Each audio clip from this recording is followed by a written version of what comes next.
है कि पहले महीने तो चलिए आपके गोडाउन्स भरे हुए थे, सप्लाई आपके पास सबके पास थी।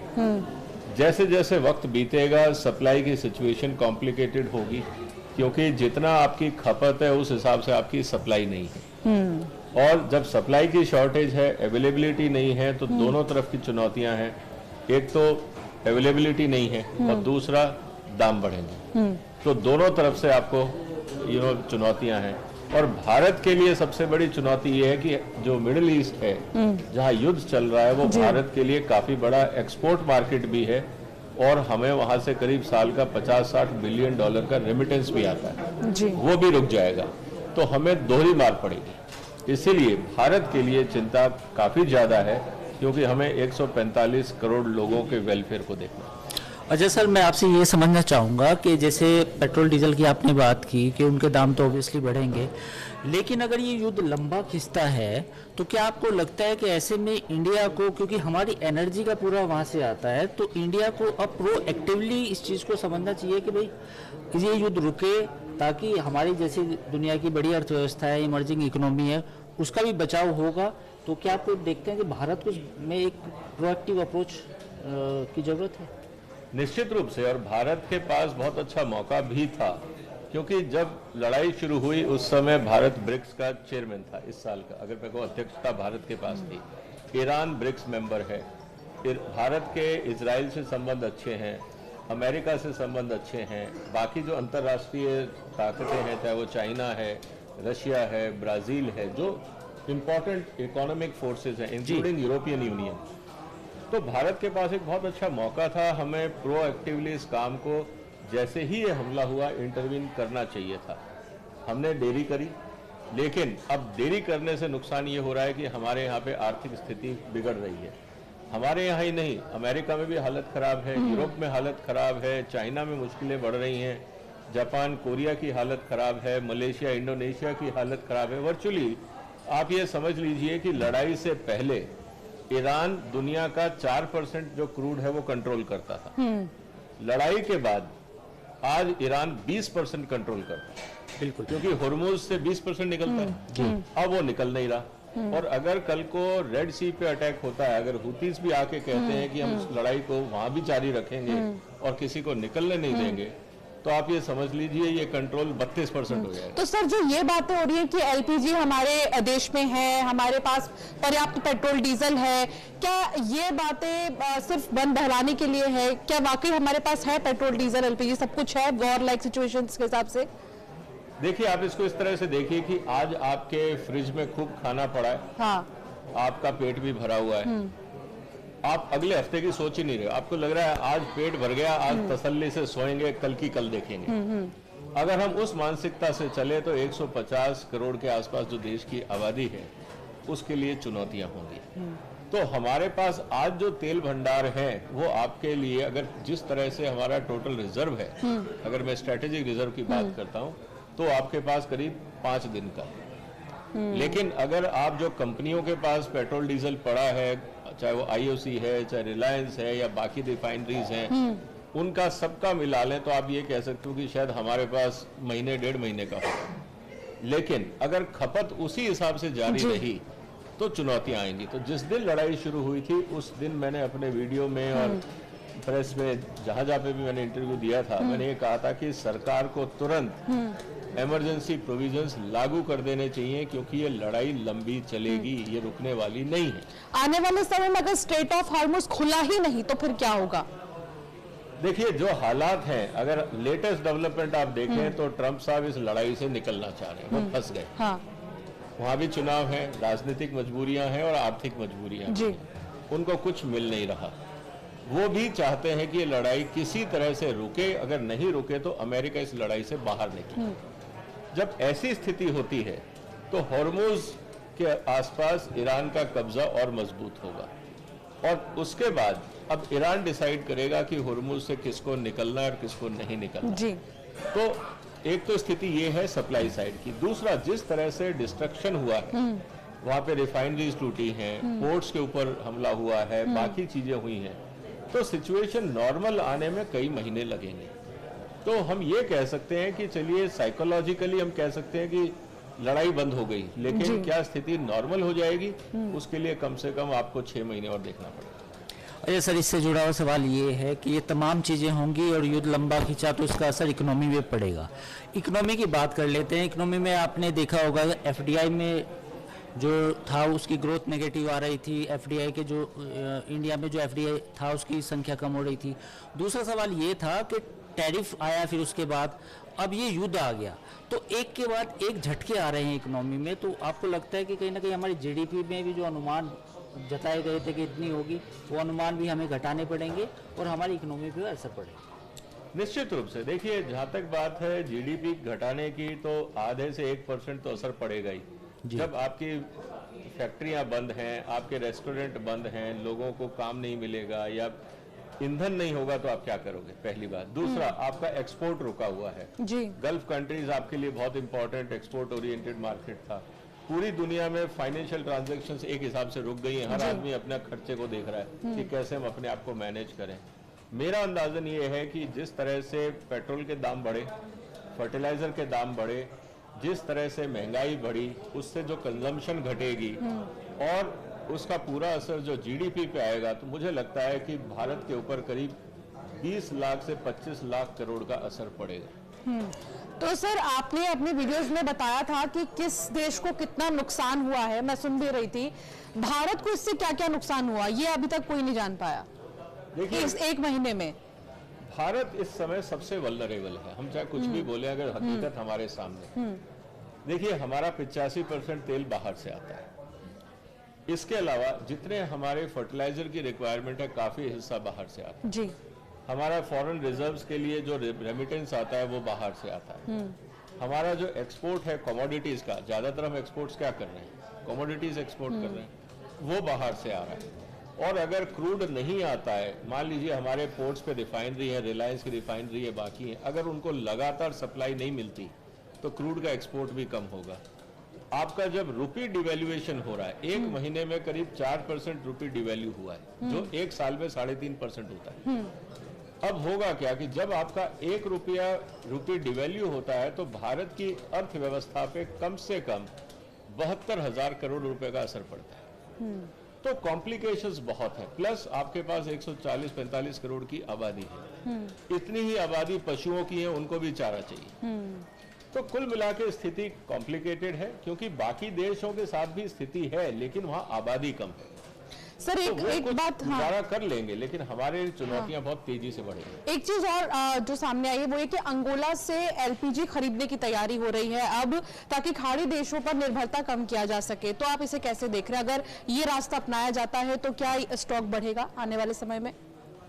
देखिए, ये रास्ता अब क्यों, हमेशा अपनाना चाहिए था। देखिए, म्यूचुअल फंड में आप लोग क्या सिखाते हैं फाइनेंशियल मार्केट में, कि किसी भी एक इक्विटी में आप 5% से ज्यादा नहीं डालेंगे। पर्पस ये था कि अगर एक कंपनी डूबती है तो कम से कम पूरा पैसा ना डूबे। जब देश की बात आती है तब हम प्लानिंग क्यों नहीं करते? एग्जैक्टली। अगर हमने ये सोच लिया होता कि हमें पूरी दुनिया से एलपीजी लेना है और कहीं से भी हम 10% से ज्यादा नहीं लेंगे, और आप लॉन्ग टर्म कॉन्ट्रैक्ट करते, नेगोशिएशन करते, क्योंकि आपको पता है कि आपको 12 महीने यही चाहिए। आप वहां, चाइना ने क्या किया, हम चाइना से क्यों नहीं सीखते? चाइना ने आज जाके पूरी दुनिया में जहां पे भी उनको तेल या गैस के भंडार मिले, उन्होंने उन सरकारों से वो खरीद लिए कि आप हमें जगह दे दो, हम खुद ही निकालेंगे, खुद ही मैनेज करेंगे, आपका पैसा आपको दे देंगे। हम लोग अभी भी व्यापारी की तरह बैठे रहे, खरीददारी के चलते रहे। तो कहीं ना कहीं हमारी प्लानिंग सही होनी चाहिए थी, बेहतर हो सकती थी। हम नहीं कर पाए तो कम से कम हम ये देखते कि चाइना क्यों कर रहा है। जब हमारा, मैं आपको एक उदाहरण देता हूँ, 2015 में भारत का स्ट्रेटेजिक रिजर्व जो था वो करीब 39 मिलियन बैरल का था। उस समय चाइना का स्ट्रेटेजिक रिजर्व था 200 मिलियन बैरल जी। ठीक, आज 10 साल बाद हम वहीं के वहीं हैं। चाइना 400 मिलियन पे। क्या उनको समझ नहीं थी? तो कहने का मतलब ये है कि जब दुनिया में बदलाव हो रहा है, जब बाकी देश कुछ प्लान कर रहे हैं, आप उनसे सीख तो लो। अगर हम ये गलतफहमी में रहेंगे कि जो हो रहा है सब बढ़िया हो रहा है और हम विश्वगुरु बन गए, तो फिर भगवान कृष्ण को गीता कौन पढ़ाएगा? ठीक है सर, एक सवाल फिर ये आता है कि इसका भुगतान तो आम आदमी को करना पड़ेगा, जो महंगाई आएगी बाजार की हम बात करें तो बाजार ये मान के चल चुका था पिछले 1-2 साल में, 1.5 साल में, कि महंगाई कुछ हद तक काबू में है। लेकिन अभी जो लड़ाई हुई है इसके बाद तो महंगाई और बढ़ने वाली है। प्लस ये भी बताइए कि जो बाजार का अब हाल है और इवन बाकी एसेट क्लास की भी अगर हम बात करें, लोगों ने सोने का रुख किया, चांदी का रुख किया और शेयर बाजार का ये हाल है। तो पहला तो सवाल ये कि क्या महंगाई बढ़ेगी, और वो बढ़ेगी तो क्या फिर ब्याज दरें भी बढ़ेंगी? दूसरी बात ये है कि बाजार को आप कहाँ देखते हैं इस पूरे माहौल में साल 2026 में? देखिए, कल ही मतलब आज का भी अगर आप मेरा वीडियो देखेंगे कि जो सेकंड महीने में मेरा जो फोरकास्ट है इस लड़ाई का, जी, मेरा ये कहना है कि पहले महीने में तो आपका जो कैपिटल था वो इस हिंदुस्तान से बाहर गया था, विदेशी फंड बाहर गए थे। जी, वो सिर्फ आप ये कह सकते हैं कि रिस्क मैनेजमेंट था फंड्स का। इस महीने से कंपनियां, अगर फोरकास्टिंग की बात हो, क्योंकि नया साल आएगा, एनुअल रिपोर्ट्स आएंगी, सब कुछ होगा, जो बड़ी कंपनियां, लिस्टेड कंपनियां, वो मार्केट को एड्रेस करेंगी। मुझे लगता है कि इस महीने जो आपको दिखेगा वो ये दिखेगा कि इस बार लोग अर्निंग को भी रिड्यूस करके बताएंगे कि इस बार हमारी अर्निंग कम होगी। जब अर्निंग रिडक्शन की घोषणाएं होंगी तो निश्चित रूप से जो शेयर वैल्यू है वो और गिरेगी। अभी तक पूरी दुनिया में अगर मैं अंदाज बताऊं तो करीब 5 से 6 ट्रिलियन डॉलर का मार्केट जो वैल्यूएशन है वो खत्म हो चुका है। अब रही भारत की स्थिति, जो आपने कही महंगाई की, एवरेज ये कहा जा रहा है कि अगर ये लड़ाई 1 महीना और चली तो दुनिया में महंगाई करीब 3 से 4% ऑन एन एवरेज इन्फ्लेशन बढ़ जाएगा। मैं पूरी एवरेज दुनिया की बात कर रहा हूँ। भारत में कहीं पे ज्यादा और कहीं पे कम भी हो सकता है। जी जी। अगर 4% बढ़ता है तो सेंट्रल बैंक्स के पास एक ही ऑप्शन है कि वो ब्याज दरें बढ़ाएं। जी। लेकिन आप समझिए कि अगर अमेरिका में आज ब्याज दर वहां पे अगर 2% है या 3% है या 4% है, जो नया बॉन्ड रेट अब निकलेंगे आपको 5 के आसपास दिखेगा, अगर उसमें आप समझिए कि 4% महंगाई है जी, आप अगर बॉन्ड रेट और बढ़ाने की कोशिश करते हो 6%, तो भारत से कितना कैपिटल बाहर चला जाएगा जी। क्योंकि end of the day America का sovereign bond will be more trustworthy than stock market of India. इसको हमें समझना पड़ेगा जी। दूसरी स्थिति जो हमारे सामने आएगी कि कैपिटल फ्लाइट तो होगा ही होगा जी। हमारे यहाँ जिस तरह से पूरी दुनिया में इन्फ्लेशन बढ़ेगा तो जो डिमांड है वो घटेगी। जब डिमांड घटेगी तो जो आपकी कंपनियों का कैपेसिटी यूटिलाइजेशन है वो घटेगा। जब कैपेसिटी यूटिलाइजेशन घटता है तो कॉस्ट ऑफ प्रोडक्शन बढ़ती है। जब कॉस्ट ऑफ प्रोडक्शन बढ़ेगी तो कंपनियों का मार्जिन घटेगा, और जब मार्जिन घटेगा तो पी रेशियो आपको इन्फ्लेटेड दिखेंगे, फिर मार्केट में सेल होगी। तो ये विशियस सर्कल है। और रही बात की मार्केट कहाँ तक दिखेगा, देखिए मैं स्पेकुलेशन तो करता नहीं, मैं फंडामेंटल की बात कर रहा हूँ। मैं कह रहा हूँ मार्केट ना भी बढ़े, इसी स्तर पे भी रहे तो ये अचीवमेंट होगा जी। क्योंकि जो हालात हैं इसका मतलब अगर हमने उसको मेंटेन कर लिया, और लेकिन ये बात भी सही है कि कुछ क्षेत्रों में जो स्टॉक्स हैं वो बढ़ेंगे, डिफेंस के बढ़ेंगे, जो हमारे यहाँ ONGC कंपनियां हैं शायद उनके बढ़ेंगे क्योंकि उनके पास रॉ मटेरियल सप्लाई है, क्रूड की सप्लाई है, और जो टेक्नोलॉजी कंपनी है कुछ एक उनके बढ़ सकते हैं। डिफेंसिव स्टॉक्स वो रहेंगे क्योंकि खपत रहेगी उनकी, लेकिन मार्जिन्स घटेंगे। तो ये स्थिति कॉम्प्लेक्स है जी। एक सवाल मैं एग्रीकल्चर सेक्टर को भी पूछना चाहूँगा। आप एक्सपर्ट भी रह चुके हैं, इवन अभी भी हैं, और बहुत अच्छे तरीके से समझते हैं एग्री सेक्टर को। इस बार अल नीनो की बात की जा रही है, फर्टिलाइजर के दाम ऑलरेडी अप हो चुके हैं, तो एग्री सेक्टर को इस साल आप कैसा देखते हैं? चुनौतियां हैं दोनों तरफ से, क्लाइमेटिक पॉइंट ऑफ व्यू से, और सबसे बड़ा खतरा इस समय फर्टिलाइजर का है क्योंकि करीब दुनिया का 30-35% फर्टिलाइजर जो है वो मिडल ईस्ट से आता है जी। आप ये समझिए जो स्ट्रेट ऑफ हॉर्मुज है वहां से करीब 30% दुनिया का फर्टिलाइजर निकलता है जी। अब वो बंद है, सोइंग सीजन शुरू हो रहा है। अब आपका मार्च चला गया जी, अप्रैल मई ये 2 महीने हैं।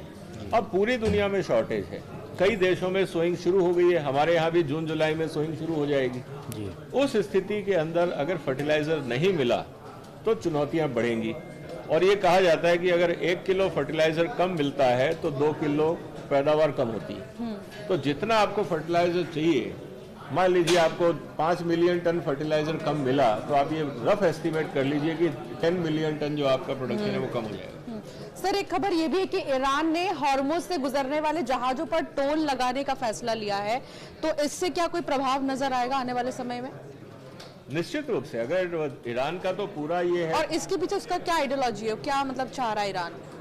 देखिए, ईरान के ऊपर पूरी दुनिया ने, अगर मैं ये कहूँ कि जिस तरह से सैंक्शंस लगाए थे वो गलत था। आपने पूरी वहाँ की आबादी को परेशान कर रखा। यही हाल क्यूबा का रहा, यही हाल वेनेजुएला का रहा।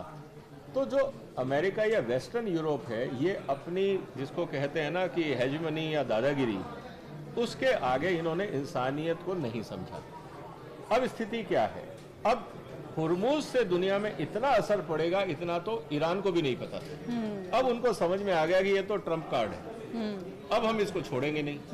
इसीलिए उन्होंने कंडीशन रख दी है कि अगर लड़ाई रोकनी है, नेगोशिएशन में एक कंडीशन उनकी ये रहेगी कि हुर्मुज पे ईरान का अधिकार रहेगा। पर आज भी अगर आप देखें, जो हुर्मुज से जहाज निकलते हैं, कहने को जो सबसे सकरा रास्ता है वो 21 मील का है, लेकिन 21 मील में भी सिर्फ 3 किलोमीटर क्षेत्र ऐसा है जहां पे डीप है, जहां से बड़े जहाज निकल सकते हैं, और वो 3 किलोमीटर का क्षेत्र ईरान के कब्जे में आता है। तो ईरान तो कहेगा कि आप टोल टैक्स दीजिए और जाइए, हमने मना कब किया? और टोल टैक्स उन्होंने रख दिया है कि साहब $2 मिलियन, मतलब आप 20 करोड़ रुपए दे दीजिए, एक जहाज ले जाइए। अब अगर ये ऐसा होता है तो आप समझ लीजिए कि पूरी दुनिया में जितने जहाज वहां से निकलते हैं, करीब on an average 20 million barrel रोज का वहां से निकलना अगर है, तो उतना टोल टैक्स, तो ईरान को बहुत बड़ा फाइनेंशियल गेन होगा। सर, ईरान और अमेरिका के बीच समझौते को लेकर बहुत सारी बातें सामने आ रही है, आपको क्या लगता है कि कहां पेच फंस रहा है? ईगो, ट्रम्प साहब का ईगो, इजराइल का ईगो। अब स्थिति ये है कि ट्रम्प साहब हाथ पे हाथ रख के वापस आ नहीं सकते, क्योंकि वो अपने डिफीट नहीं दिखाना चाहते। यही हाल इजराइल का है, वो डिफीट नहीं दिखाना चाहते हैं। ईरान का सवाल है सर्वाइवल का। ईरान को पता है कि अगर हमने हथियार डाल दिए तो आज अमेरिका और इजराइल ने आक्रमण किया है, कल को सऊदी अरेबिया और जितने सुन्नी कंट्रीज हैं वो हमारे पे चढ़ जाएंगे, क्योंकि शिया सुन्नी का झगड़ा पिछले 1400 साल में नहीं निपटा, तो अब क्या निपटेगा? ये स्थिति हमारे सामने है। तो उनके एग्जिस्टेंस का सवाल है, तो वो तो लड़ेंगे आखिरी दम तक। लेकिन अब ट्रम्प साहब को भी समझ में आ रहा है कि ये ईरान को हराना इतना आसान नहीं है। और मैं कई बार कह चुका हूं कि आप अफगानिस्तान में कुछ नहीं कर सके, आप इराक में कुछ नहीं कर सके, गाजा जैसी छोटी सी जगह जो total area 10 kilometre by 45 kilometre का है, 2 साल आपको लग गए वहां से अपने बंधकों को छुड़ाने में, और वो तब भी नहीं कर पाए, आपको समझौता करना पड़ा। अब इतने बड़े ईरान में आप वहां घुस के क्या निकालोगे और घुसोगे कैसे? तो ट्रम्प साहब को ये बात देर में समझ आ रही है, लेकिन धीरे धीरे समझ आ रही है कि ये फंस गए हैं, और कोशिश ये रहेगी कि कोई रेस्पेक्टेबल एग्जिट रास्ता निकले। इज्जत बचा के भागने वाली बात है। अब वो इज्जत बचाने का रास्ता क्या है, अब उनको ये समझ में नहीं आया। और ईरान को मौका मिल गया है कि अब मैं पीछे नहीं हटूंगा, क्योंकि अब मुझे दुनिया में अपनी जगह बनाने का पूरा मौका मिल गया। तो ये स्थितियां हैं, मुश्किल है, लेकिन ठीक है सबके सामने। जी, एक एनालिसिस है कि अमेरिकन जो रडार लगे हैं खाड़ी देशों में, वहाँ पर उनमें जो रेयर अर्थ मटेरियल की जो मैग्नेट्स लगी है वो मेड इन चाइना है। दूसरी तरफ जो ईरान मिसाइल डालता है, तो वो जो जीपीएस है वो भी चाइनीज जीपीएस है। तो आपको लगता नहीं कि इस पूरी लड़ाई में चीन जो है असली विजेता? तो चीन है निश्चित रूप से। देखिए क्या है कि कोई भी देश आज की तारीख में, जब हमारे यहाँ पे भी ऑपरेशन सिंदूर हुआ था तो हमने टेक्नोलॉजी इजराइल से भी ली थी जी, हमारे पास राफेल फ्रांस के भी थे जी, हमारे पास अपनी इन हाउस टेक्नोलॉजीज भी थी जी। तो आज टेक्नोलॉजी के मामले में इंटरकनेक्टिविटी है। जब मुझे पता है कि जीपीएस, जैसे हमारे यहाँ पे कारगिल के समय में अमेरिका ने जीपीएस के सिग्नल देने से मना कर दिया था, अब ऐसी स्थिति के अंदर अमेरिका पे कौन भरोसा करेगा? तो दुनिया एक दूसरे से सीखती है।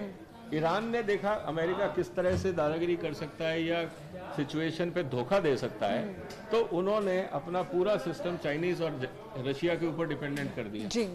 चाइना का इंटरेस्ट है कि अमेरिका थके और लड़ाई लंबी चले, क्योंकि जितनी लड़ाई लंबी चलेगी उतना अमेरिका आर्थिक रूप से और सामरिक रूप से कमजोर होगा। अभी मैं एक और वीडियो बना रहा हूँ जिसमें ये कि जितने हथियार इनके पास हैं, कितने दिन का जखीरा बच गया। अब वो स्थिति ये लग रही है कि ये महीना होते होते मुझे नहीं लगता इनके पास हथियार बचेंगे। अब जब आपके पास हथियार ही नहीं बचे, और मजे की बात क्या है कि जितने हथियार इन्होंने 4 साल में प्रोड्यूस किए थे वो 2 दिन में लगा दिए। टॉमहॉक का भी उसमें जिक्र है। तो अब स्थिति ये है कि अगर इनको अब चाइना से लड़ाई करनी पड़ेगी, मान लीजिए ताइवान को लेकर, तो अमेरिका को 10 साल पहले हथियार प्रोडक्शन करने पड़ेंगे। तो इसका मतलब लड़ाई 10 साल के लिए टल गई। तो आपको लगता है सर 2026 में ताइवान चीन के हिस्से में चला जाएगा? देखिए, चाइना को भी पता आपकी कोई है। प्रिडिक्शन है सर, भविष्यवाणी? जैसे आजकल यूट्यूब पे प्रोफेसर जियांग है और बहुत सारे लोग हैं, उन्होंने भविष्य, आप करना चाहेंगे कि ताइवान का क्या होने वाला है? नहीं, मुझे नहीं लगता। देखिए, ताइवान के साथ अटैक करके लाने से कोई फायदा नहीं है। अमेरिका भी देखो, थोड़ा बहुत जो भी हथियार है वो चाइना का भी नुकसान होगा, ताइवान का भी होगा। हांगकांग भी लिया था चाइना ने, बाकी जगह भी उन्होंने काम किया। लेकिन मुझे ये लगता है कि चाइना ने अपनी गलतियों से सीखा है। वो ताइवान को धीरे धीरे आर्थिक रूप से अपनी तरफ खींचेंगे और ये कह देंगे कि ठीक है, आप मेन लैंड के पार्ट हो जाओ, लेकिन ऑटोनोमस रीजन रहो। सर, खार्गद्वीप कहने का मतलब ये है, वो ये कहेंगे जैसे हांगकांग हुआ कि आप पार्ट ऑफ चाइना हो बट यू आर ऑटोनोमस। यही अप्रोच मुझे लगता है वो ताइवान में अपनाएंगे। कब्जा करने की मुझे नहीं लगता कि कोई जरूरत भी है। खार्गद्वीप को लेकर आपका क्या कहना है, जिसके पीछे ट्रंप पड़े हुए हैं, अब उसकी धमकी दे रहे हैं ईरान को, इस पर कब्जा कर लेंगे? देखिए, वो बहुत ही इलॉजिकल डिसीजन है, क्योंकि ट्रंप को ये पता है कि खर्गद्वीप में अपना प्रोडक्शन नहीं है। जो खर्गद्वीप है वो एक, आप कह सकते हो, डिलीवरी सेंटर, प्लेटफॉर्म है। वहां पे ऑयल नहीं है, वहां पे इंफ्रास्ट्रक्चर है। आप उस इंफ्रास्ट्रक्चर को अगर तोड़ते हो तो पहली बात तो ईरान ने बोल दिया है कि साहब हम भी रिटेलिएट करेंगे। तो अगर ईरान का तेल नहीं आया बाजार में, जबकि 90% ईरान का डिस्पैच वहां से होता है, तो दुनिया में और कमी होगी। और ईरान ने अगर बाकी जो पोर्ट रिफाइनरीज और पोर्ट इंफ्रास्ट्रक्चर हैं बाकी देशों के, वो तोड़ दिए तो और मुश्किल हो जाएगी। तो रिपेयरिंग में आपको 2-4 साल लग जाएंगे। तो ये मूर्खता मुझे नहीं लगता अमेरिका करेगा। धमकाएगा जरूर, लेकिन शायद नहीं करेगा। करेगा तो कीमत बहुत भारी होगी। दूसरी तरफ खर्गद्वीप में ऑलरेडी जब पता है कि ये मेरा इंपॉर्टेंट इकोनॉमिक एजेंडा है वहां पे, तो आपको क्या लगता है ईरान ने वहां तैयारियां नहीं की होंगी? छोटा सा आइलैंड है, उसके चारों तरफ उन्होंने ऑलरेडी माइंस बिछा दी होंगी, और जितने भी वहां पे इंफ्रास्ट्रक्चर या बिल्डिंग्स हैं या सुरंगें बनाई होंगी, सब जगह उन्होंने पहले से ही अपने फौजी तैयार रखे होंगे। तो इतना आसान नहीं है। और अगर मान लीजिए अमेरिका ने कब्जा कर भी लिया, तो एक फौजी जब वहां उतरेगा, अमेरिकन फौजी, उसके पास 1 या 2 दिन का खाना होगा। तीसरे दिन उसको सप्लाई आप दोगे कैसे? वो तो अलग अलग जगह छुपे हुए बैठे होंगे, उन तक खाना कैसे पहुंचाओगे, पानी कैसे पहुंचाओगे? ये सुसाइडल मिशन होगा। जो वहां लैंड करेगा वो वापस कैसे आएगा, ये ट्रंप को भी शायद समझ में आ रहा होगा कि उससे डिजास्टर हो जाएगा अमेरिका में। तो ये धमकाने की बात है, वो करेंगे नहीं, जहां तक मेरे को लगता है। अगर इस युद्ध के सबक की बात की जाए तो 2-3 सबक मोटे मोटे जो मुझे दिखाई देते, बाकी सर बताएंगे। तो कहीं ना कहीं सर, ये जो आपने स्ट्रेटेजिक रिजर्व की बात बताई, तो ये तो सबसे बड़ा सबक होना चाहिए, क्योंकि अगर लड़ाई हमारी पाकिस्तान से 1 महीना चली तो उसमें तो हमें बहुत सारा तेल और ईंधन चाहिएगा। और अगर हमारी लड़ाई कल किसी और कंट्री से हुई, बाई चांस चीन से हुई, तब भी हमें स्ट्रेटेजिक रिजर्व बनाना चाहिए। तो क्या आप ये, मतलब आपका सुझाव, 3 ऐसे सुझाव जो आप देना चाहेंगे सरकार को या जनता को जागरूक करना चाहेंगे? देखिए, मैंने इस पे बहुत डिटेल्ड वीडियो बनाया है कि ईरान वॉर से भारत की कमजोरियां भी उजागर हुई जी। मेरे YouTube चैनल पे आप देख सकते हैं। वहां मैंने कुछ बातों का जिक्र किया है कि 85% तेल हम आयात कर रहे हैं, मतलब कि इस समय हम क्रूड की बात कर रहे हैं जी। आपको ये अब पता लग जाएगा कि साहब आने वाले दिनों में अगर 1 महीना भी डिसरप्शन होता है या अटैक होता है, तो 1 महीने के लिए अगर काम रुकता है तो आपके पास रिजर्व्स होने चाहिए। तो आपको ये भी देखना पड़ेगा कि चाइना की आबादी हमारे जितनी है, लेकिन उनका रिजर्व हमारे से कम 20 गुना ज्यादा है जी। तो ऐसा क्यों, उसको समझना होगा, पहली बात। दूसरा, हमारे यहाँ खाने का तेल भी 70% आया होता है, और कल को मान लीजिए कि हमारे यहाँ पे मलेशिया और इंडोनेशिया ने किसी कारण से कह दिया हम खाने का तेल नहीं दे रहे या रेट डबल कर देंगे, तब क्या होगा? बिल्कुल वो स्थिति बिगड़ सकती है। दालें आप लोग इंपोर्ट करते हो अपने यहाँ महंगाई घटाने के लिए, दालें आती हैं अफ्रीका से, ऑस्ट्रेलिया से, थोड़ा बहुत हमारे यहाँ कनाडा से। जी अगर मान लीजिए वहाँ पे, मैंने एक कहा था जब मैं लास्ट टाइम अफ्रीका में था एक पल्स कॉन्फ्रेंस के लिए, जी तब मैंने कहा कि अगर वहाँ से 2 मिलियन टन भी अगर मान लीजिए चाइना ने खरीद ली तो आपके लिए दाल नहीं बचेगी, चाहे वो खरीद के अपने पशुओं को खिला दे। जी आपके यहाँ दालों के रेट 300 से 400 हो जाएंगे। उस स्थिति में क्या होगा? तो हमें हर क्षेत्र में, हमारी दवाइयों का केमिकल चाइना से आता है करीब 60 से 70%। हमारे यहाँ पेस्टिसाइड के सारे केमिकल ज़्यादातर बाहर से आते हैं। जितनी नई मॉलिक्यूल्स हैं वो हम बाहर से ले रहे हैं। हमारे यहाँ पे बाकी जो आप जितना भी असेंबली कर रहे हो मोबाइल की और इलेक्ट्रॉनिक्स की, वो सारे पार्ट्स बाहर से आ रहे हैं। तो हमारा जो इकोनॉमिक डिपेंडेंसी है वो इंपोर्ट ओरिएंटेड है। हमारे यहाँ पे बहुत बड़ा रिस्क है। बिल्कुल। तो इसीलिए भारत सरकार को ईमानदारी से हर मंत्रालय का और हर सेक्टर का ऑडिट करना चाहिए। और अब 10 साल हो गए, अब आप ये नहीं कह सकते कि साहब कांग्रेस क्या कर रही थी। अब आपको जिम्मेवारी लेनी पड़ेगी, अब ये टाल नहीं सकते। और अब अगर गलतियां होती हैं तो उसका पूरा का पूरा अकाउंटेबिलिटी रूलिंग सरकार की होगी, आप किसी और पे दोष नहीं दे सकते। बिल्कुल। तो कुल मिलाकर कहने का ये मतलब है कि हमें हमारा मार्केट भी एक्सपेंड करना होगा और दूसरे जगहों, जैसे भी अभी हम बात कर रहे थे, जब अंगोला की बात कर रहे थे हम, और साथ ही आने वाले समय में ये देखना होगा कि किस तरीके के हालात और भी ज्यादा बनते हैं। हालांकि अब दूसरा महीना जिसकी शुरुआत हो चुकी है इस वॉर के मद्देनजर अगर हम कहें तो। सर बहुत शुक्रिया आपका हमारे साथ जुड़ने के लिए और बातचीत के लिए, बहुत अच्छा लगा, एनालाइज किया हमने। अंकुर जी बहुत शुक्रिया साथ जुड़ने के लिए। फिलहाल इतना ही।